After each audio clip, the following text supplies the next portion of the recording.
Assalamualaikum warahmatullahi wabarakatuh. Innal hamdalillah nahmaduhu wa nasta'inuhu wa nastahdihi wa nastaghfiruh wa na'udzu billahi min shururi anfusina wa min sayyiati a'malina.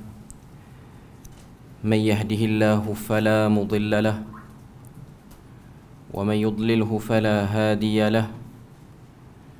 أشهد أن لا إله إلا الله وحده لا شريك له وأشهد أن محمدا عبده ورسوله.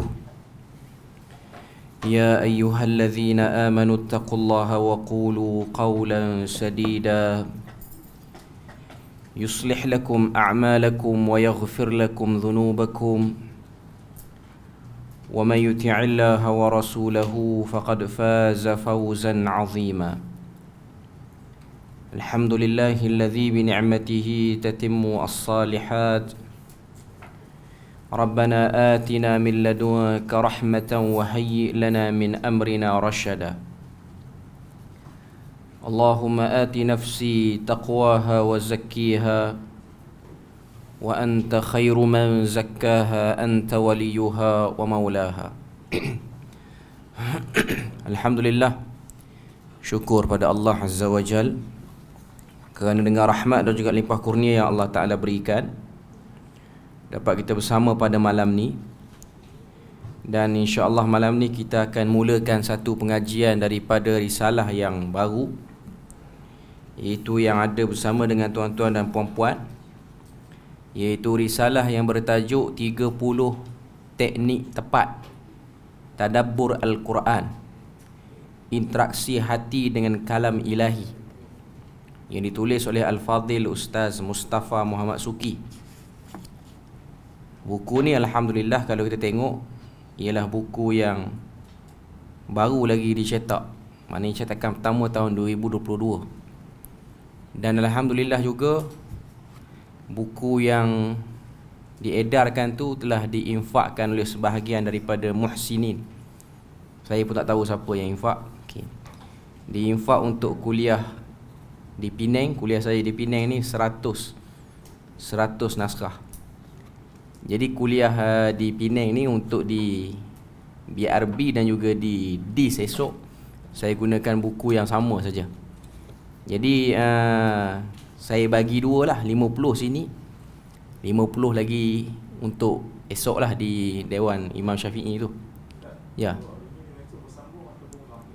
dia bersambung.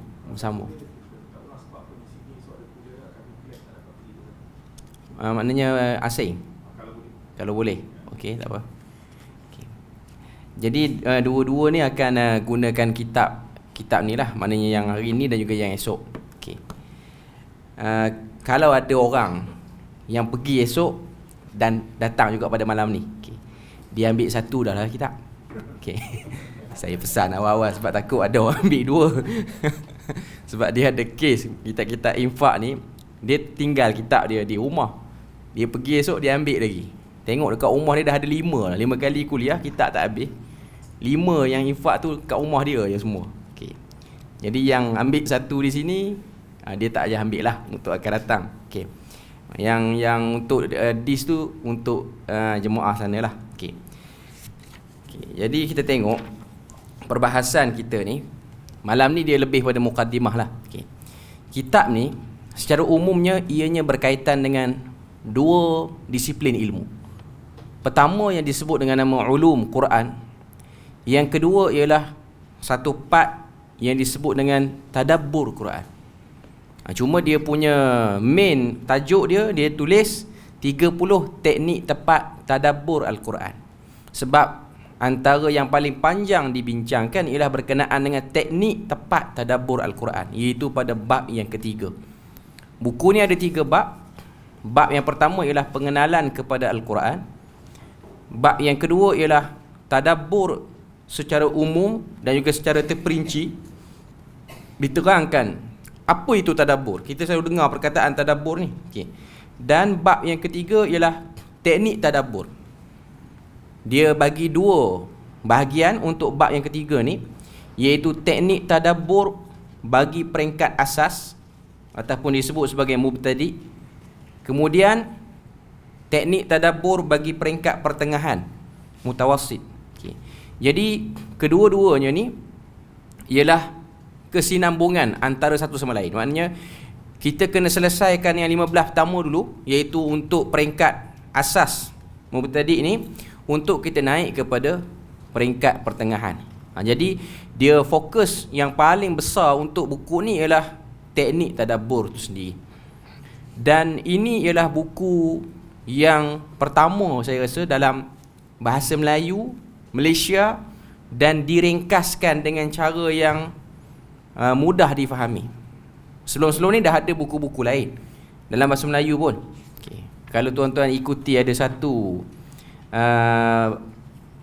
kumpulan lah di KL ataupun di Selangor, saya tak pasti. Dia ada satu grup ataupun satu kumpulan, nama dia Tadabbur Center.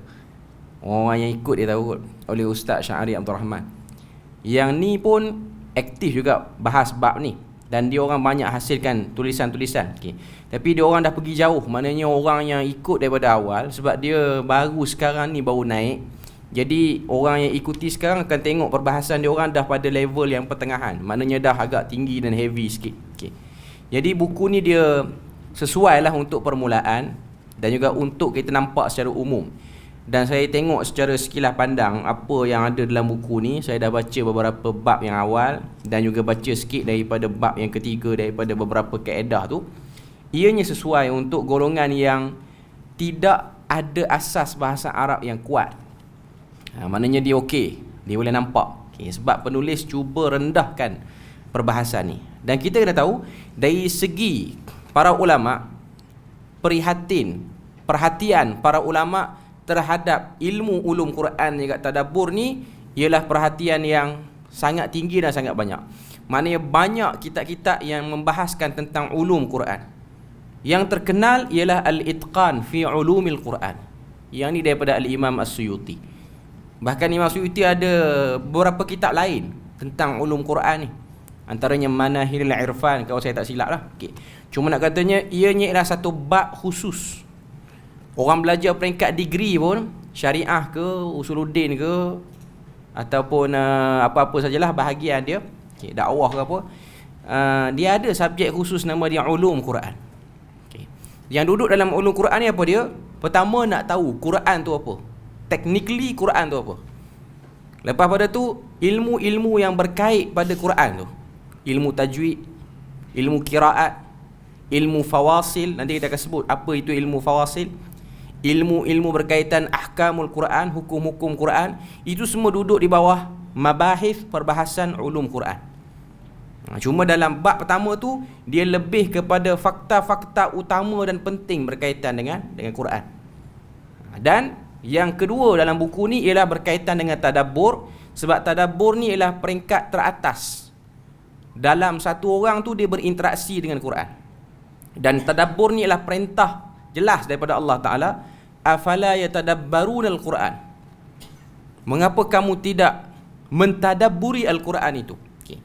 Perkataan tadabbur, okay, ini saya kena sebut sikit. Dia mari pada perkataan dabara. Dabara maksud dia belakang. Ataupun dalam bahasa lebih mudah lagi, kita mudah faham, dubur. Cuma sebut dubur orang faham lagu lain. Okay. Perkataan tadabbur ni dia mari pada perkataan dubur lah, iaitu belakang. Dia ialah, orang kata apa, hipotesis akhir, proses untuk mendapat kesimpulan akhir. Bila mana satu orang tu dia baca Quran dengan tepat, dia baca Quran dengan betul, dia faham hukum hakam Quran tu, tadabbur ni ialah proses akhir, proses untuk mengeluarkan pedoman yang bersesuaian dengan diri pembaca tu. Maknanya satu orang yang baca Quran, bila mana dia melakukan tadabbur, dia sedang melakukan refleksi diri dia.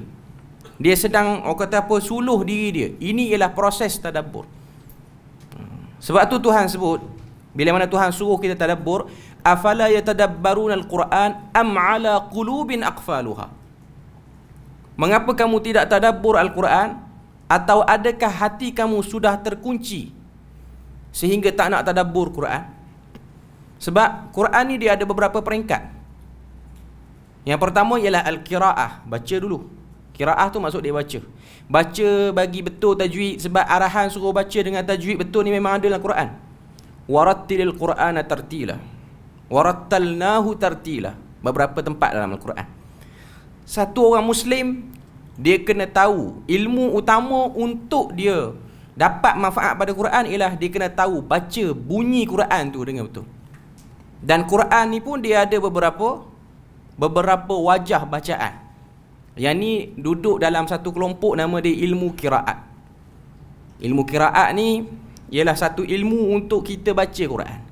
Di Malaysia kita ni, di Nusantara kita ni, kita baca Quran dengan riwayat Hafs an Asim. Itu yang terkenal. Walaupun imam qiraat itu ada 10 imam qiraat.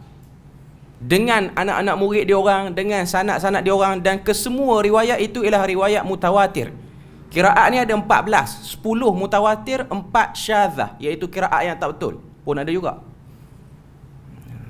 Cuma yang terkenal di tempat kita ni adalah qiraat Hafs an Asim. Yang kita duk belajar ni qiraat dah tu. Yang kita duk baca tu ialah bacaan bentuk pada qiraat.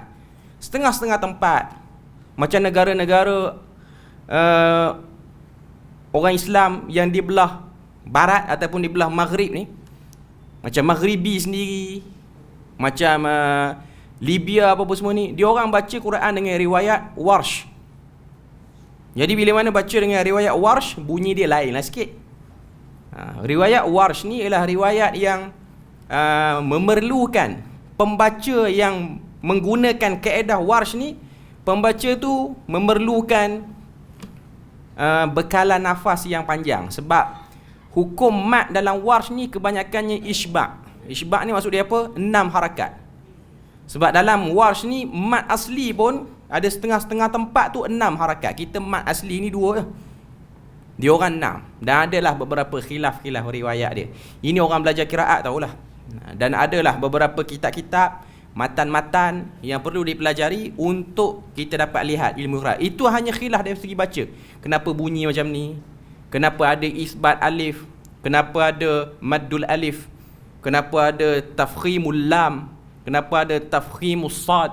Ini dalam ilmu qiraat lah. Orang-orang yang ambil qiraat dia tahu. Okay. Itu ialah proses pertama baru baca. Kemudian dia pergi pada proses yang kedua, iaitu tafahum. Dia kena faham apa yang dia baca. Bunyi dah elok, bacaan dah tepat, dia kena naik pada stage yang kedua, tafahum. Iaitu dia kena faham apa yang dia baca. Yang ni memerlukan kepada sedikit proses lagi. Sedikit susah sikit. Iaitu kalau kita tu bukan orang yang bertutur dengan bahasa Arab, maka ia menjadi halangan yang agak tebal berbanding orang yang bertutur dengan bahasa Arab. Macam kita ni non-speaker, kita bukan orang yang bercakap dengan bahasa Arab. Kita bukan kata apa, orang Arab lah, ghairin natiqina biha. Kita bukan orang yang bercakap dengan bahasa tu. Jadi kita ada satu halangan, apa yang kita bercakap tak sama dengan kalimah dan perkataan Quran. Jadi kita kena tahu perkataan Quran tu maksud dia apa dengan bahasa kita. Inilah proses yang kedua. Okay. Tapi taklah bermakna orang-orang Arab tu dia faham Quran. Sebab kalau kita tengok dalam hadis, ada beberapa hadis-hadis yang menunjukkan Nabi ni disoal oleh para sahabat tentang maksud-maksud Al-Quran. Ada hadis yang diriwayatkan, saya tak ingat, cuma saya baca dalam dalam Asbabin Nuqul, Lubabin Nuqul fi Asbabin Nuzul oleh Al-Imam As-Suyuti, iaitu ada hadis sahabat tanya Nabi apa maksud perkataan as'as. Dalam Quran kan ada wal laili idza as'as. Perkataan tu ialah perkataan yang jarang digunakan oleh masyarakat Arab. Okay. Saya nak katanya ialah zaman Nabi ni, sahabat Nabi, bahasa Arab dia orang bahasa Arab yang masih lagi bersih, tak bercampur. Dan orang Arab hari ni lagi-lagilah dia orang ada problem untuk memahami Quran bila mana bahasa dia orang dah bercampur dengan bahasa-bahasa lain, dan dia orang dah berkembang biak bercampur dengan macam-macam bangsa. Sebab kita jangan ingat dia Arab dia bolehlah faham Quran, tak. Sebab Arab ni dia beza-beza cara cakap dia. Macam kita lah Melayu, tapi Melayu kita beza lorat. Arab ni kadang-kadang dia beza bahasa. Bahasa tu sendiri dah beza. Contoh orang-orang di Morocco, di Maghrib, walaupun maklum kita tengok tulisan dia guna huruf Arab, tapi sebahagian besar orang-orang Morocco tidak bercakap dengan bahasa Arab tulen. Dia bercakap dengan bahasa Arab yang dah dicampur dengan bahasa asing, dan keluarlah namanya bahasa barbar. Bunyi macam Arab, tapi dia ada lain-lain. Samalah dengan di Mesir ke, di Jordan ke, di Arab Saudi ke, di mana-mana. Cuma sebahagian orang yang mengkaji dia kata penduduk Syam antara bahasa yang pengguna bahasa Arab yang masih lagi tak tercemar. Penduduk Syam ni merujuk pada Syria, Jordan dan juga Iraq. Dan selain daripada tu ialah negara-negara teluk hari ni lah, iaitu Arab Saudi dan lain-lain. Kalau tuan-tuan pergi ke Mesir, Mesir tu lain. Walaupun bunyinya Arab, dan ramai orang-orang Melayu kita belajar di Al-Azhar, memang silibus dalam bahasa Arab, sebab kita tahu negara Mesir itu dia bukan negara Arab. Negara Arab ni adalah negara yang duduk dalam Gulf, negara yang duduk dalam wilayah negara teluk itulah, semenanjung tanah Arab. Mesir ni duduk dalam Afrika. Cuma dia ialah negara yang menggunakan bahasa Arab sebagai bahasa utama dia orang. Dia orang bukan membawa genetik Arab. Yang betul-betul Arab ni Yaman. Itu memang keturunan Arab yang asal keluar situ. Contoh lain ialah negara yang bukan Arab tapi bercakap dengan bahasa Arab ialah Sudan. Sudan pun bagi dua. Ada Sudan yang cakap Arab, ada Sudan yang tak cakap Arab. Jordan bukan asalnya wilayah orang Arab, sebab itu ialah wilayah Rom dulu. Tapi dia orang guna bahasa Arab. Walaupun ni negara-negara yang orang-orang Malaysia pergi belajar sana, anak-anak kita pergi belajar sana, tapi ia dari segi asalnya bukan. Jadi tuan-tuan jangan pelik kalau tengok orang Arab dia tak reti baca Quran. Itu normal. Itu benda yang memang ada. Tapi kalau dia orang nak belajar, dia orang lagi mudah lah berbanding kita. Sebab itu ialah kebiasaan dia orang. Dia orang lagi cepat untuk dapat tangkap pada kita. Tapi yang tak reti baca, yang baca Quran macam baca surat khabar berita harian pun ramai. Sebab saya tahu tu zaman saya belajar di Jordan dulu, Arab-Arab yang ambil kelas tajwid ni, kelas tajwid hukum mat, hukum 5 yang asas tu pun dia orang langgar habis. Arab bawa nama dengan keturunan-keturunan dia orang, tapi dia orang tak boleh baca Quran. Sebab Quran ni dia tak berkait dengan bangsa. Dia berkait dengan macam mana orang tu memberi waktu dia pada Quran. Tak kira bangsa apa. Sebab tu pembaca Quran terbaik di dunia ni bukan kebanyakannya orang Arab. Kita orang Melayu ni pun termasuk dalam golongan yang baca Quran elok. Faham nombor 2 lah, tapi baca Quran tu elok. Okay, bacaan Quran tu tepat. Okay. Jadi ni nak sebut tentang peringkat kedua. Peringkat ketiga ialah amal. Kita beramal dengan Quran. Peringkat keempat tu baru tadabbur. Maknanya orang yang beramal dengan Quran bukan lagi orang yang mampu tadabbur. Okay. Kemuncak kepada tadabbur ni akan menjadikan orang tu masuk dalam golongan ulul albab. Ini yang banyak disebut dalam Al-Quran. Quran kalau puji pihak yang paling terbaik berurusan dengan Quran, pihak tu akan digelar dengan gelaran ulul albab. Wa ma yatadzakkaru illa ulul albab. Tidak ada yang paling mendapat peringatan daripada Quran ni melainkan ulul albab. Siapa ulul albab? Ulul albab ni adalah orang yang faham maksud sebenar Quran secara mendalam. Sebab perkataan ulu maksud dia pemilik, albab maksud dia sesuatu yang tersirat, sesuatu yang duduk dalam. Okay. Jadi itu yang kita kena tahu dulu. Bila mana kita baca dan kita nak bahas bab-bab ni, saya nak sebut benda ni sebagai mukadimah awal supaya kita nampak, kita bahas bab tadabbur ni ialah kita nak pergi ke proses akhir. Sebab tu kadang-kadang kalau kita bincang bab-bab ni, dia ada beberapa perbahasan yang nampak macam heavy sikit, nampak macam berat sikit, tapi tak semualah berat. Okay. Cuma nak katanya, tadabbur ialah proses akhir untuk mendapatkan manfaat yang betul-betul mentah daripada Quran tu. Maknanya dia ialah satu proses untuk mengeluarkan apa maksud Tuhan bila mana dia sebut dalam ayat tu. Dia nak apa? Dan kita kena perasan ayat tu sebut apa. Itu datang daripada proses tadabbur. Macam-macam kaedah, berbeza-beza. Sebab tadabbur ni dia tak ada silibus yang khusus. Dia bergantung kepada penelitian seorang alim tu terhadap Quran. Ada orang, setengah-setengah orang yang kaji Quran, dia nampak begini cara dia. Contoh ulama-ulama di India, dia ada teknik dia sendiri bila mana dia bahas tentang ilmu tafsir Quran, sebab dia nak pergi ke arah tadabbur tu. Ulama negara Arab, dia ada teknik dia sendiri dalam bab tu. Okay. Jadi inilah benda yang utama dulu untuk kita sebut. Okay. Jadi untuk tidak buang masa, saya nak terus kepada bab yang pertama. Okay. Saya nak terus kepada bab yang pertama ni, muka surat yang kedua. Okay. Bab yang pertama iaitu pengenalan kepada Al-Quran. Bab pertama ni lebih kurang 30 muka surat jugalah. Okay. Dan saya tak akan baca page by page. Kita akan baca page by page ni ialah pada bab yang ketiga. Yang tu baru kita akan bagi penekanan satu muka surat ni. Untuk bab 1, bab 2 ni saya hanya highlight poin-poin yang utama je lah. Highlight poin-poin yang utama. Okay. Maksud Al-Quran, muka surat yang kedua. Di bawah tajuk maksud Al-Quran dan nama-namanya. Okay. Terdapat beberapa definisi dan maksud Al-Quran yang diberikan oleh para ulama'. Antaranya Imam Al-Jurjani memberikan maksud Al-Quran ialah huwal munazzalu ala Rasul sallallahu alaihi wasallam al-maktubu fil masahifi al-manquli anhu naqlan mutawatiran. Sesuatu yang diturunkan kepada Rasulullah sallallahu alaihi wasallam yang ditulis dalam beberapa mushaf yang dinukil dengan nukilan secara mutawatir. Ini disebut oleh Al-Jurjani dalam kitab dia At-Ta'rifat. Okay.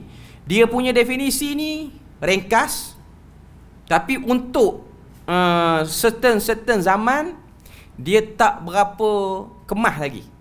Macam zaman kita ni lah. Okay. Ta'rifan Jurjani ni pada zaman dia okey, sebab zaman dia fitnah terhadap Quran, golongan yang buat tuduhan pada Quran tak sehebat pada zaman sekarang. Jadi dia ada beberapa lagi ta'rif-ta'rif yang perlu diberikan perhatian. Okay. Yang bawah tu dia bawa lagi ta'rif yang lebih moden, yang dekat dengan zaman kita, iaitu Dr. Wahbah Zuhaili. Dia sebut dalam Al-Wajiz fil Usulil Fiqh, bila mana mendefinisikan Al-Quran, dia kata kalamullahi ta'ala al-munazzalu ala Rasulillah sallallahu alaihi wasallam, iaitu kalam Allah yang diturun. Munazzal ni maksudnya turun. Perkataan munazzal datang daripada perkataan nazala dalam Quran. Nazala ni maksud dia turun. Tapi kita tahu, orang belajar bahasa Arab dia akan tahu, setiap perkataan yang menerima penambahan sehingga berubah bentuk, berubah barisnya, nazala pergi kepada munazzal, nak boleh sampai pada munazzal tu, dia berlaku beberapa perubahan makna yang lebih khusus. Cuma saya beri secara umumnya ialah munazzal ni ialah satu proses penurunan yang penuh kemuliaan. Sebab tu dalam Quran dia sebut nazzalal Quran. Dia tak sebut nazala tanpa sabdu. Sebab ada sabdu tu ialah menunjukkan satu kedudukan, satu fi'il. Orang belajar bahasa Arab dia akan tahulah isim, fi'il, huruf ni ataupun haraf ni. Okay. Perkataan nazala, bila mana fi'il tu dia ada terima penambahan, sama ada tambah huruf depan, huruf belakang ataupun ada sabdu, maknanya dia ada satu makna yang technically yang nak disampaikan. Cumanya kalau turun, anzil, contoh saya turun daripada tangga atas turun tangga bawah, turun biasa, tak ada apa-apa, just satu orang yang berjalan turun. Okay. Tapi kalau nazzala, dia ada adat istiadat untuk berlakunya penurunan itu. Sebab Quran mention waktu Quran ini diturunkan, malaikat turun sekali. Maknanya penurunan itu berbeza dengan turunnya kita daripada tangga atas ke tangga bawah. Sebab tu dia sebut Al-Munazzal. Ianya ialah diturunkan dengan penuh kemuliaan dan penuh kebesaran. Okay. Ala Rasulillah sallallahu alaihi wasallam, diturunkan kepada Nabi, sebab memang Quran ni menjadi teks induk. Nabi sampaikan isinya kepada umat dia. Bil lisanil arabi lil i'jaz, dengan lidah ataupun dengan bahasa Arab, dengan lidah orang Arab. Saya terjemah ikut yang saya faham lah. Tuan-tuan boleh tengok terjemahan muka surat yang ketiga tu, nanti kita akan baca juga yang tu. Okay. Maknanya Quran itu diturun dengan lisan bahasa Arab lil i'jaz. Tujuannya ialah untuk melemahkan. Kalau kita baca yang terjemahan yang muka surat 3 tu, dia kata kalamullah yang diturunkan. Kalau tuan-tuan baca, tak datang kuliah malam ni, turun ni dia tak akan ada elaboration tambahan dah. Saya sebut turun yang macam mana? Adakah turun biasa-biasa? Adakah turun daripada tingkat 1 dengan tingkat 2 macam kita naik kata apa? Naik lift ke apa semua? No. Turun yang berbeza. Okey. Dengan lidah orang Arab. Sebab memang Quran tu bahasa Arab. Kemudian dia kata lil i'jaz, sebagai mukjizat ataupun memberi mukjizat. Bi aqsari suratin minhul maktub fil masahif. Dia sebut dalam terjemahan, dia kata untuk memberi mukjizat yang paling, mukjizat paling sedikit walau hanya satu surah sahaja. Okey, macam ni. Lil i'jaz ni maksud dia apa? Lil i'jaz, perkataan mukjizat dia mari pada perkataan ajaza, maksud dia lemah. Quran ni dia turun, dia melemahkan penutur-penutur Arab yang mahir pada waktu itu. Orang Arab jahiliah, mereka ada satu kehebatan dia orang, iaitu kefasihan. Kefasihan. Orang Arab ni dia berbangga dengan kefasihan dia. Arab dulu. Arab sekarang dah tak kurang dah. Dalam bab ni dia orang tak berapa banyak sangat. Okay. Sebab tu kita tengok orang-orang yang zaman-zaman dulu, mereka berbangga dengan syair. Sebab tu tengok Nabi pun ada penyair. Kadang-kadang Nabi pun puji syair-syair tertentu. Kan? Penyair Nabi, sahabat Nabi nama Hassan bin Thabit, ni penyair Nabi. Sehingga Nabi kata waktu dia bersyair, dia diberi ilham oleh Jibril. Perkataan-perkataan dia hebat. Cuma tak boleh menandingi Quran lah. Tak boleh menandingi Quran. Nak sebutnya bila mana Quran ni turun, penyair-penyair hebat yang ada di kalangan sejarah Arab jahiliah tu, sehingga syair-syair dia orang tu digantung, disebut sebagai sab'ul mu'alliqat, 7 syair yang digantung di kiswah, di kata apa, kelambu Kaabah tu, dengan sebab hebatnya syair itu, turun-turun Quran, semua tu jadi biasa. Sebab perkataan Quran lebih hebat. Perkataan Quran lebih hebat. Sebab tu kalau kita tengok orang yang bahas bab ni, i'jaz Quran, dia akan tengok. Sebab tu saya kata para ulama kalau dia duduk dalam bab ni, masa dia akan habis banyak situ sehingga dia tak sempat nak buat benda lain. Sebab ada setengah-setengah ulama yang kaji Alhamdulillahirabbil alamin. Contoh, ayat pertama surah Al-Fatihah, bagi setengah pendapat lah. Pendapat lain kata ayat pertama ialah Bismillahirrahmanirrahim. Okay. Ayat pertama kita kata apa, ambil pandangan selain daripada yang pegang Bismillah itu ayat pertama. Alhamdulillah, perkataan Alhamdu tu sendiri, para ulama bahas ketepatan perkataan tu duduk dalam ayat tu. Kenapa tak ambil perkataan-perkataan lain yang semakna dengan puji-pujian? Sebab bahasa Arab ada beberapa perkataan lain yang juga bermaksud pujian. Alhamdu tu maksud dia puji. Al-madhu pun puji. Tapi kenapa tak guna al-madhu, ambil alhamdu? Ni saya bagi surface je lah dulu. Nak tunjuknya ilmu ni sangat luas. Perbahasan ulum Quran ni sangat luas. Ijaz. Cuma nak katanya Quran ni ialah satu benda yang melemahkan. Turun-turun je lemah, tak boleh kata apa. Yang berani mencabar Quran ialah orang yang tak tahu apa pun. Kalau dia tahu kedudukan Quran, dia akan tahu apa sebenarnya dan bagaimana hebatnya susunan perkataan. Sebab tu kita orang Melayu, bila mana kita belajar, kita dengar tok-tok guru kita kata, ustaz-ustaz kata Quran ni mukjizat, tapi kita tak boleh nak tangkap mukjizat dia kat mana. Sebab dia bukan mukjizat macam tongkat Nabi Musa. Dia mukjizat yang bersifat kajian. You kaji, you dapat tahu kat mana benda tu. Lagi you tak kaji, you akan nampak benarnya Quran ni biasa je, baca terjemahan pun boleh faham. Itu surface baru. Itu surface. Tapi kalau dia masuk ke dalam, dia akan nampak ketepatan. Bahkan ada para ulama yang bahas bunyi dia tu.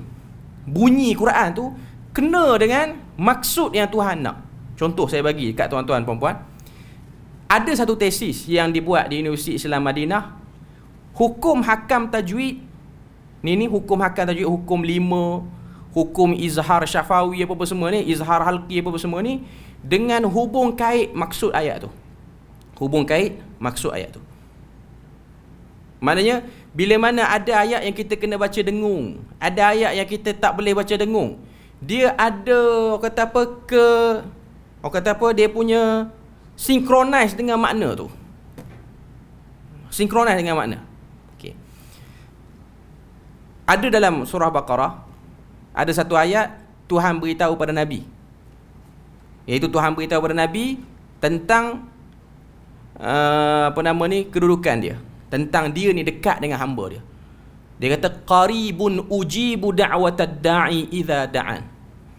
Qaribun ujibu da'wat. Tuan-tuan boleh cari dalam surah Baqarah. Saya cari terus kot, baru tuan-tuan boleh balik cek tengok. Okey. Benda ni dia datang tiba-tiba tadi. Okey. Qaribun ujibu da'watad da'i idza da'an. Saya nak bagi nampak kehebatan dan banyak part dalam Al-Quran ni dia besar. Okey. Tuan-tuan boleh balik cek dalam Al-Quran masing-masing, muka surat 28 dalam mushaf, ayat yang ke-186 surah Baqarah, iaitu ayat yang berbunyi wa idza sa'alaka ibadi anni fa inni qarib. Okey. Ujibu da'watad da'i idza da'an. Okey, ayat tu. Okey. Ayat tu dalam mushaf bawah sekali. Dalam muka surat Quran tu dia duduk ayat paling last sekali dalam muka surat tu. Okey. Kita belajar hukum tajwid, tanwin bertemu dengan hamzah, hukum dia izhar. Tak boleh dengung. Tak boleh dengung lah. Ini hukum basic lah. Hukum basic. Okay. Maknanya, kalau kita nak baca sambung, wa idza sa'alaka ibadi anni fa inni qaribun ujibu da'watad da'i idza da'an. Kalau nak baca sambung. Kalau kita nak berhenti dekat wa idza sa'alaka ibadi anni fa inni qarib pun boleh. Okay. Cuma para ulama sebut, kalau dia sambung, dia tak boleh dengung. Dia kena baca straight forward. Qaribun ujibu. Sebab ba tu tanwin jumpa dengan perkataan seterusnya, ujibu tu huruf pertama tu ialah hamzah. Okay. Kenapa dia izhar? Dia tak boleh dengung. Sebab ayat tu Tuhan kata, aku dekat dan aku dengar doa hamba-Ku. Macam mana mudahnya kita sebut perkataan tu, begitulah keadaan Tuhan, dia dengar kata-kata hamba dia. Tidak ada apa-apa yang blok. Tidak ada apa-apa yang blok hamba tu dengan Tuhan dia. Tidak ada apa-apa. Macam mana kita baca ayat tu, tidak perlu dengun. Kita tak boleh baca dengan qaribun. Tak boleh. Itu salah. Macam mana sebut senang, begitulah Tuhan senang mendengar doa hamba dia. Sebab ayat tu bercerita tentang wa idza sa'alaka ibadi. Bila mana hamba-Ku bertanya tentang diriku, tentang zatku, katakan aku dekat. Dekat. Macam mana dekat? Dekat macam mana kamu nak sebut huruf ba nak pergi ke hamzah tu. Tidak ada apa-apa yang blok. Sangat dekat. Ini dia panggil i'jaz dari segi bunyi, bukan dari segi perkataan lagi. Bunyi baru. Dari segi bunyi dia tu. Okey. Itu satu part lah. Dan banyak lagi lah contoh-contoh lain yang saya nak sebut. Okay. Cuma bila mana kita sebut i'jaz ni, ialah benda yang melemahkan. Sebab apa kita tak boleh perasan kat mana Quran ni lemah. Dia boleh melemahkan kita di mana? Di sini lah. Sebab tu untuk non-speaker, orang yang tak bercakap dengan bahasa Arab, dia tak boleh nak tangkap lagi. Tak boleh nak tangkap kat mana. Tapi bagi orang Arab yang belajar, yang diberi penerangan, dia akan nampak hebat Quran ni. Hebat Quran. Sebab tu kalau kita tengok dalam surah Fussilat, bila mana Allah Ta'ala cerita tentang sikap orang kafir ni, bila mana dengar Nabi baca Quran, apa dia orang akan buat? La tasma'u li hadzal Quran. Orang kafir ni kempen, jangan dengar Quran. Walghaw fihi. Dan buat bising bila mana Quran tu dibacakan. La'allakum taghlibun. Moga-moga kamu tidak terkalah dengan bacaan Quran tu. Ada riwayat-riwayat terpencil. Riwayat-riwayat ni dia tak kuat, tapi riwayat ni menarik untuk dikongsikan. Dalam sebahagian kitab tafsir sebut tentang wujudnya satu kisah dalam sirah Nabi ni, iaitu ada satu orang yang sangat tegar lawan Nabi. Nama dia ialah Abu Jahal. Abu Jahal ni orang Islam panggil. Orang kafir tak panggil Abu Jahal. Orang kafir panggil Abu Al-Hakam. Sebab kalau orang kafir panggil Abu Jahal, kena pelempang lah orang kafir tu. Orang kafir ni kan geng dia orang. Okay. Abu Jahal apa maksud dia? Pak yang bodoh. Maksud dia. Jahal tu maksud dia bodoh. Orang Islam panggil Abu Jahal. Orang kafir panggil Abu Al-Hakam. Pak yang cerdik. Okay. Abu Jahal antara orang yang tegar lawan Nabi. Sangat tegar lawan Nabi. Dalam masa yang sama, dari segi hierarki pemerintahan, dia agak tinggi pangkat dia. Terutamanya selepas kewafatan Abu Talib. Selepas matinya Abu Talib. Okay. Dia dari segi kedudukan dia di Mekah tu, dia duduk on the board lah kalau kita kira.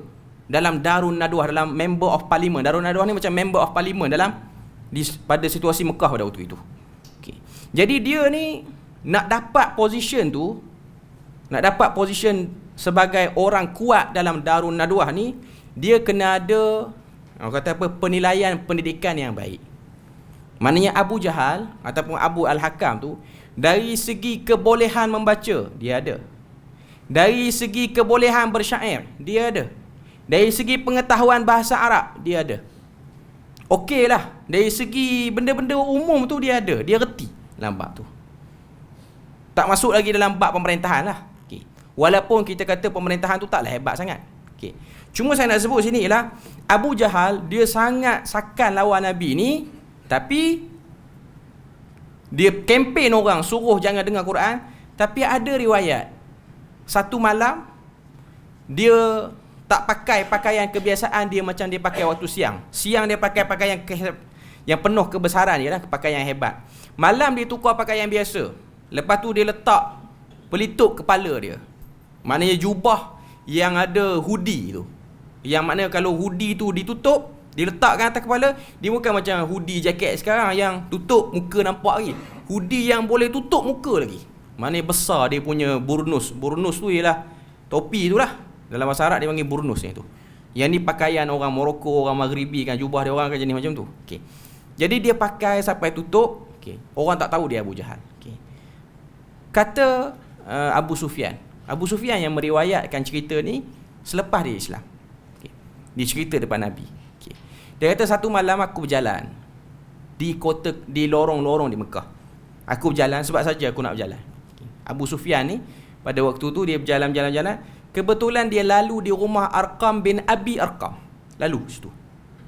Rumah Arqam bin Abi Arqam ni jadi center pada dakwah Nabi peringkat awal. Nabi akan sampaikan Quran wahyu yang first yang baru akan turun situ. Nabi akan cerita situ. Okay. Nabi tengok, Abu Sufyan dia tengok ada satu orang lelaki, tengok gaya jalan macam perasan orang ni aku kenal dia. Sebab Abu Sufyan ni pun orang yang rapat dengan Abu Jahal, dan dia pun ada kedudukan dan ada pengaruh di Mekah pada waktu tu. Dia tengok jalan kata macam kenal dia ni. Okay. Tapi tak nampak muka. Tak nampak muka.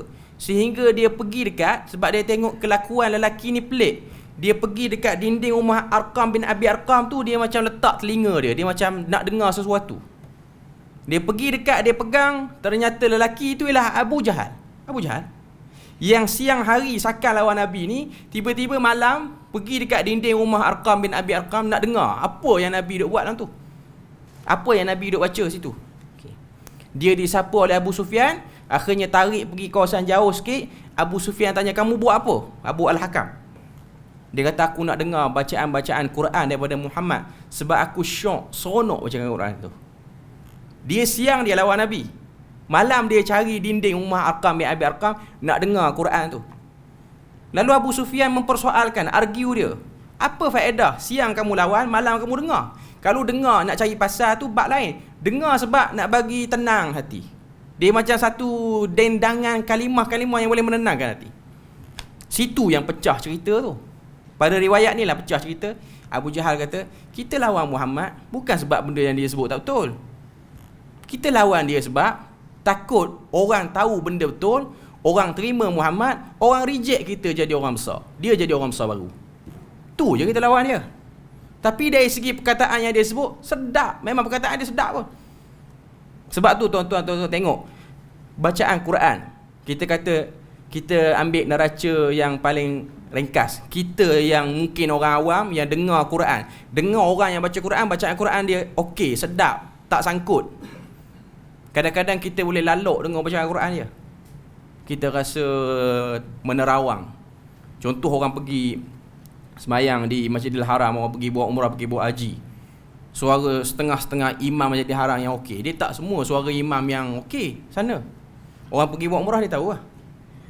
Dia tak semua dalam 8 orang imam Masjidil Haram tu yang semua suara okey. Saya bukan nak kutuk imam sana. Okay. Cuma nak katanya ada imam-imam dia orang yang baca dia biasa pun. Kita dengar, alah masjid kat kampung kita sedap weh. Cuma kebetulan jumpa imam yang sedap. Macam Bandar Balilah ke apa-apa sama yang duk famous sekarang ni lah. Okay. Kita dengar tu syok bacaan dia, makna tak faham pun. Makna tak faham. Sebab apa? Bacaan dia sedap, pertama. Tajwid dia okey. Kalau si pembaca tu jiwa dia pun selari dengan apa yang dia baca, dia lagi memberi keampuhan kepada kuatnya kuasa bacaan tu. Dan yang ketiga, yang ni nasib baik ini bukan masjid. Okey. Mic dia elok. Yang ni masjid lah, masjid punya problem. Okey. Mic yang elok pun mempengaruhi juga. Okey, sebenarnya. Dia kalau imam suara sedap, dia pun baca dengan tadabbur, tapi mic dia macam mic yang macam speaker tu tak jadi tak. Okey. Sebab Masjidil Haram, tuan-tuan yang pernah pergi buat umrah perasan, Masjidil Haram ni pernah tak kita solat dengar dia bunyi humming sekali, dia bunyi bercering macam tu, dia punya speaker dia? Tak pernah, sebab dia orang telah keluarkan duit yang banyak untuk berikan speaker yang terbaik. Sebab itu ialah masjid orang Islam berpusu-pusu. Sebab ada orang pernah temu ramah technician di Masjidil Haram ni yang jaga speaker pun semua ni, yang jaga lagi hebat lah daripada kata apa, konti radio tu. Konti radio pun kita tengok dah pening dah, dia tu lagi pening. Tanya berapa speaker yang ada di Masjidil Haram, dia pun tak tahu berapa. Sebab tiap-tiap tahun ada penambahan, tiap-tiap tahun kena renovate. Dan ada speaker-speaker spare untuk imam yang dia punya kata apa, stand mic dia apa semua. Itu antara kita boleh rasa sedap walaupun kita tak faham. Sebab tu kita tengok bila mana orang yang pergi buat umrah bulan Ramadan. Saya pernah pergi buat umrah bulan Ramadan, tengok sebahagian orang Melayu, kita perasan, sebab kita membawa jemaah umrah, kita perasan dia pergi kedai tadi beli, dia tak reti arak sepatah haram pun. Tapi dia doa kunut, dia menangis lebih daripada arak lagi. Kita pun tak tahu dia faham ada apa yang kawan tu doa, tapi dia menangis punya sakan. Tanya apa yang dia duk baca, tak tahulah, tapi sedap. Tu je. Kalau dia baca ayat kahwin 4 pun dia menangis, sebab bunyinya sedap. Tu saja. Saya nak kata itu ijaz yang paling rendah. Paling rendah. Tone dia rendah. Tone dia paling rendah. Okay. Dan benda ni telah dibuktikan dari segi zaman kita pun. Ada satu orang tokoh di Arab Saudi, iaitu Dr. Muhammad Al-Uraifi. Al-Arifi pun ada orang panggil, Uraifi pun ada baca. Dia pernah duduk dengan satu orang non-Muslim. Dan non-Muslim tu bukan setakat non-Muslim yang menganut agama lain, dia ateis lagi. Dia memang konsep dia tak percaya agama. Okay. Tapi dia daripada orang Asia. Saya tak pasti dia orang Jepun ke orang apa. Okay. Waktu Syekh tu bercakap, dia jadikan tone bacaan ayat Quran tu tak bunyi macam orang baca Quran, tak bunyi belagu. Dia baca biasa, tapi tajwid tu dia jaga. Lepas tu dia bercakap juga dalam bahasa Arab biasa. Lepas tu Syekh tanya dengan bahasa Inggeris, sebab Muhammad Uraifi ni dia pandai kat bahasa Inggeris. Dia tanya, waktu aku bercakap Arab tadi, kamu ada rasa something tak? Dia kata ada, tapi tak semua part yang kamu bercakap tu aku rasa tenang. Ada setengah-setengah part je. Lepas tu dia playback balik video kawan tu. Maka yang aktif tu kata, kat sini tadi rasa seronok dengar perkataan tu. Itu part ayat Quran. Tapi yang tak dibaca dengan tone bacaan Quran, tak dibaca dengan belagu lah istilahnya, just baca macam tu. Saya nak katanya ijaz Quran ni memang wujud, memang benda tu ada. Okay. Cuma yang kita nak bahas ni ialah something yang lebih lagi, iaitu kita nak ambil manfaat setelah kita faham, setelah kita amal. Itu dia. Itu point dia. Maknanya ianya memang realiti. Sebab tu kita tengok antara tokoh dalam bidang bacaan Quran ni, iaitu Syekh Mahmud Khalil Husari yang lama dulu. Kalau tuan-tuan tengok orang-orang yang tahun 70-an, 80-an, yang bacaan dia senada je, tapi bacaan dia diiktiraf sebagai bacaan yang paling tepat di dunia ni. Hampir tidak ada kesalahan. Ada kesalahan tapi sangat minima. Mahmud Khalil Husari daripada Mesir. Dikatakan bacaan Quran dia tu telah menyebabkan sebahagian orang-orang Kristian Koptik di Mesir masuk Islam. Hanya just dengar bacaan, tak tahu apa pun. Maknanya benda tu memang wujud. Tapi Allah Ta'ala uji Syekh Mahmud Khalil Husari ni. Dia tu qari. Anak dia gelek Mesir punya. Hebat lah. Perempuan anak dia. Anak dia tu dandut lah Mesir. Maknanya anak dia bak lain lah. Dia tu qari lah. Dia tu qurra' hebat lah. Okay. Cuma nak katanya itu tak ada kena-mengena pun. Cuma ada orang dia kata, kalau anak tuan guru takkan anak, kalau ayah dia tuan guru takkan anak dia gelong lain. Boleh, benda tu boleh jadi pun. Benda tu tak berkait pun dengan asal orang tu. Okay. kita balik kepada makna dia tadi, bi aqsari suratan minhul maktub fil masahif. Maknanya Quran itu melemahkan walaupun surah yang paling pendek. Maknanya orang kafir tak boleh datangkan contoh yang sama hebat pun, walaupun Tuhan suruh datangkan sependek-pendek surah. Maknanya tengok surah mana paling pendek, kamu cubalah buat syair apa yang lebih kurang, tak boleh. Banyak ayat-ayat Quran yang mencabar orang Arab supaya buat, tak boleh. Memang benda tu sangat melemahkan. Okay. Kemudian dia kata sini, al-manqul bil mutawatir, yang mana Quran itu telah disampaikan dengan cara yang mutawatir. Maknanya sampai pada kita tulisan dia, bacaan dia dengan cara yang mutawatir.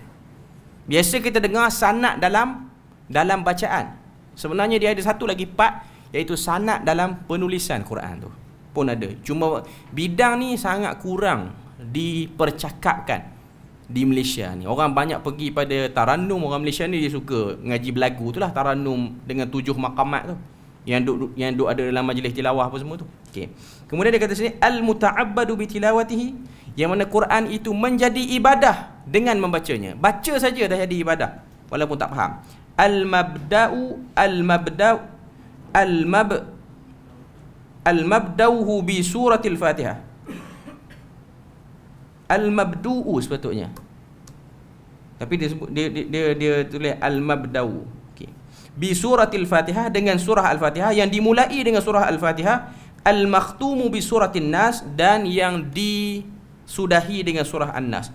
Okey, ini antara terjemahan yang kita kata hampir komplit jugalah. Okey, hampir komplit. Okey, mana yang nak sebut pada kita, Quran itulah. Cuma poin paling besar Quran ni ialah dia mukjizat. Dia syai'un mu'jiz. Satu benda yang melemahkan. Orang dengar orang jadi lemah. Tapi kalau orang tu dia dengar, dia tak lemah, problem pada dia, bukan problem pada Quran. Sebab ada setengah-setengah orang didatangkan mukjizat tak jadi apa pun. Contoh mukjizat Nabi belah bulan. Sepatutnya memang boleh iktiraf dah Nabi tu Nabi, tapi tak nak iktiraf.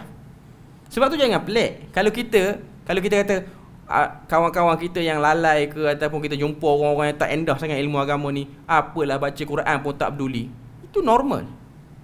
Sebab ada satu kelompok manusia, dia tengok mukjizat yang memang clearly mukjizat, memang tak boleh tutup dah pintu nak lawan pemilik mukjizat tu, tapi lawan. Tuan-tuan tengok orang lawan Nabi walaupun tengok belah bulan. Tuan-tuan tengok dalam Quran, orang lawan Nabi Musa walaupun dengan sebab Nabi Musa tu, Bani Israel dia boleh lintas laut. Itu satu benda yang hebat. Tapi tak nak ikut Nabi Musa. Bukan setakat boleh lintas laut, duduk di satu tempat, makanan turun pada langit, al-manna wa salwa. Tak ada hujah dah untuk engkar Rasul tu, tapi engkar. Itu tabiat manusia. Sebab tu kalau tuan-tuan fikir, saya dah baca Quran, saya dah pasang kuliah ustaz ni depan dia, itu nipis. Sangat nipis itu. Kalau orang tu tak boleh berubah. Tapi kalau orang tu dia nak berubah, hanya dengar 1-2 ayat Quran, dia boleh berubah. Tengok Umar Al-Khattab, hanya dengar beberapa ayat daripada surah Taha, dia masuk Islam. Walaupun dari segi perangai Umar tu dia satu orang yang sangat kata apa, digambarkan keras, orang yang sangat hebat, perwatakan dia orang kata apa, menakutkan. Tapi dengar Taha, ma anzalna alaikal Qur'ana litashqa, dia boleh masuk Islam. Hanya 1-2 ayat. Sedangkan Abu Talib duk dengar Nabi baca Quran banyak lagi, tapi tak masuk Islam. Dan Abu Talib perwatakan dia lembut, tapi dia keras hati dia dalam bab tu. Umar ada sejarah-sejarah, ada sebahagian riwayat terpercaya kata dia pernah lawan Nabi, pernah ada usaha untuk lawan Nabi, tapi dia dengar Quran dia lemah. Sebab tu Quran bila mana dia sifatkan orang yang ada hati yang keras, qasiyah. Hati yang keras bukanlah orang yang berperwatakan garang.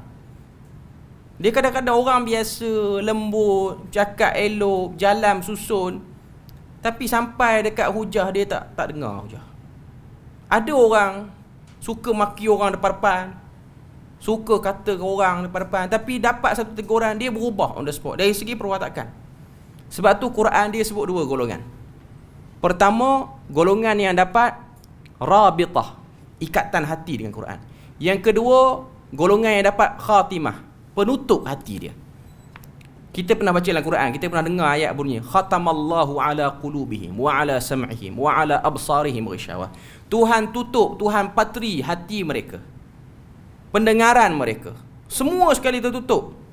Walaupun memiliki kefahaman yang tinggi untuk bahasa tu, boleh faham bahasa Arab, boleh faham, tapi tak nak. Tapi ada orang yang Allah Ta'ala jadikan warabatna ala qulubihim idh qamu faqalu rabbuna rabbus samawati wal ard. Ni dalam surah Al-Kahfi. Tuhan kata kami ikat hati 7 orang pemuda.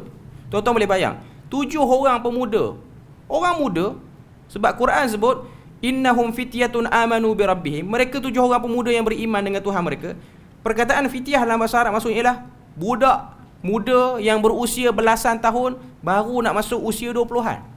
Mereka lebih cerah hati mereka berbanding ayah-ayah mereka. Sebab kalau kita baca dalam riwayat Israiliyat, 7 orang pemuda Ashabul Kahfi ni, mereka ialah anak kepada pembesar-pembesar yang rapat dengan raja tu. Dan dia orang selalu duk cerita pada ayah dia orang, dakwaan raja ni, dalam riwayat kata nama dia Diqyanus. Diqyanus yang dia sakan mengaku Tuhan tu tak betul. Dia orang tak betul. Tapi ayah dia orang kata tak apalah, biar dia seorang dah lah. Ayah malah nak tegur dia, nanti turun grade, elok dah 54 jadi 29 malah. Tapi anak dia berani. Tuhan kata warabatna ala qulubihim, kami pegang hati dia. Waktu dia orang dipanggil di hadapan raja, dia orang kata yang kamu mengaku tu tak betul, salah. Walaupun dari satu sudut, satu orang manusia nak menghadap satu orang yang ada kuasa boleh ambil tindakan, ada gerun dia, mesti akan ada gerun. Sebab Nabi Musa pun ada gerun dia bila mana nak pergi menghadap Firaun. Tapi ikat, hati mau ikat. Sebab tu golongan yang disebut dalam Al-Quran sebagai ulul albab ni ialah golongan yang dapat pedoman Quran masuklah hati dia, dia berprinsip walaupun dia orang bawahan. Tapi kalau golongan yang tak dapat pedoman Quran, dia duduk pada kedudukan paling tinggi, dia tak berprinsip, dia jual prinsip dia. Ini golongan yang tak dapat pedoman Quran. Ada orang kita tengok, orang bawahan, gaji cukup-cukup makan, kadang-kadang buat 2-3 kerja, tapi bila mana berhadapan dengan ancaman agama, lebih berprinsip, kata-kata dia lebih tegas, ada pendirian, dia halang, ditentang, tegak dia tak terkesan. Tapi ada orang yang duduk pada kedudukan tinggi, boleh baca Quran elok, faham Quran, dihantar belajar luar negara, belajar dalam bidang tu, dapat kedudukan tinggi, belajar pun cerdik. Hanya kerana tersilap sebut 1-2 perkataan, dipanggil oleh pihak atasan, dah tak nak cakap dah. Ini ialah kumpulan-kumpulan asnafun nas, kumpulan-kumpulan manusia. Okay. Tujuan tadabbur ni nak dapat dua tu, sama ada hati yang diikat ataupun hati yang dimeterai. Itu poin dia. Sebab Quran highlight benda ni. Khatamallahu ala qulubihim wa rabatna ala qulubihim. Ini dua benda ni. Sebab tu malam ni kalau tuan-tuan tak boleh dapat semua benda pun, dapat dua ni dah cukup lah bagi saya lah. Kita baca Quran tu 6236 ayat tu, nak apa? Nak kita dapat rabitatul qalb, ikatan hati. Kita tak nak kita baca Quran, kita termakhtum, tercop, termeterai, ditutup hati kita tu. Sebab tu usaha penulis ni nak suruh kita faham satu angle daripada tadabbur tu ialah usaha yang baik. Sebab tu saya, buku ni hanya sebagai bantuan je lah. Benda ni kita boleh cerita kalau tak ada buku ni pun. Cuma tabiat kita ni kadang-kadang tak ada buku ni, dia macam terawang-awang lah sikit. Ada buku ni kita nampak lah dia punya point dia tu mana. Okay, jadi jazakumullahu khairan kepada penulis kitab ni, sebab dia telah memudahkan urusan sebahagian ustaz-ustaz ni, dia nak cerita bab tadabbur Quran ni. Okay. Cuma saya nak sebutnya pada malam ni lah, dari segi ta'rif Quran tu yang pertama, sebagai mukaddimah lah, saya tak nak cerita panjang-panjang sangat pada malam ni. Cuma saya nak sebut sebab apa perlu kita ambil perhatian dalam bab ni. Sebab tadabbur ialah benda yang penting, benda yang mustahak. Nanti pada kali akan datang kita akan tengok beberapa lagi fakta penting, iaitu nama-nama Al-Quran, fakta-fakta yang berkaitan dengan Quran, bilangan ayat dia, fadilat-fadilat Quran. Kita akan sebut secara pantas sikit lah. Jadi malam ni saya lebih kepada nak bagi mukaddimah dulu lah. Okey. Jadi tuan-tuan puan-puan, insya-Allah kita akan sambung pada bulan depan lah, insya-Allah dengan diizinkan Tuhan. Dan buku-buku yang diinfakkan tu tuan-tuan boleh ambil, tuan-tuan boleh nak baca sendiri dulu pun okey. Baca sendiri lagi mudah kerja saya sebab kata apa, kita terang tu tuan-tuan dapat tangkap lah apa yang kita sebut tu. Okey. Cuma nak sebutnya yang saya akan fokusnya ialah pada bab yang ketiga. Yang tu page by page lah. Yang bab 1, bab 2 ni kita santai lah, kita tak sebut secara bab 1 tak sangat. Bab 2 tu kena sebut clearly sebab yang tu ialah bab berkenaan dengan definisi tadabbur. Itu ialah definition of tadabbur yang mustahak lah. Yang paling penting ialah pada teknik itu. Maknanya waktu kita baca, dia memang benda yang sukar. Waktu kita baca, kita nak jadi orang yang betul-betul faham kalimah demi kalimah. Saya kata saya sendiri, walaupun saya hafal Quran, walaupun kita belajar negara Arab, dari segi kebolehan dan kemampuan yang Tuhan beri tu untuk faham Quran kita boleh. Tapi ada waktu kita baca Quran kita gelong. Kita baca je. Merapu je kita baca. Baca bunyi betul, tapi hati tu terawang ke lain, duk fikir benda lain. Kadang-kadang baca melencong pergi ke surah lain apa semua. Okey. Jadi itu ialah benda-benda yang akan guide kita dengan apa yang dalam buku ni lah. Akan guide kita waktu kita baca Quran, kita nak dapat proses yang betul. Sebab tu Ibnul Qayyim ada sebut, dia kata baca satu muka surat daripada Quran dengan tadabbur lebih baik berbanding baca satu juzuk daripada Al-Quran tanpa ada apa-apa yang berlaku pun. Tapi kita tak naklah jadi satu muka surat je sampai ke sudah. Nak juga baca sampai habis pun. Okey. Cuma nak katanya ialah ini ialah part yang penting sebab umur tak panjang, masa pun tak banyak yang kita ada untuk kita dapat grab semua benda.